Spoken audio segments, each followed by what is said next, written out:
నమస్తేనండి. మనకి చాలామంది మూఢమి అంటుంటారు కదా.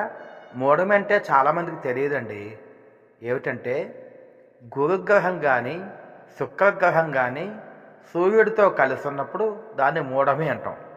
అంటే ఏంటంటే సూర్యుడి యొక్క తేజస్సు, సూర్యుడి యొక్క కాంతి ముందు ఈ గురుగ్రహం కానీ శుక్రగ్రహం కానీ అవి వెలవెలపోతాయి. అందువల్ల ఏంటంటే సూర్యుడు గురుడు కలిసినప్పుడు గురుమౌఢ్యమని, శుక్రుడు సూర్యుడు కలిసినప్పుడు శుక్రమౌఢ్యమని, ఆ సందర్భాలలో వివాహాది శుభకార్యములు చేయకూడదు, శుభ ఫలితాలు ఇవ్వవు. ఎందుకంటే సూర్యుడు మండుతున్న అగ్నిగోళం, దాని పక్కన గురుగ్రహం వచ్చిందనుకోండి, ఆయన ఇచ్చేటువంటి ఫలితాలు శుభ ఫలితాలు ఇవ్వలేకపోవచ్చు. శుక్రగ్రహం కూడా అంతే.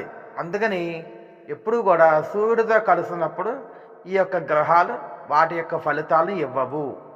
అందుకని మూఢమి అంటే అర్థం ఏంటంటే మౌఢ్యమి. గురువారము గురుగ్రహం కానీ శుక్రగ్రహం కానీ సూర్యుడితో కలిసినప్పుడు మూఢములు వస్తాయి. కాబట్టి ఆ మూఢంలో వివాహాది శుభకార్యములు చేయకూడదు. ఓకేనా? రైట్.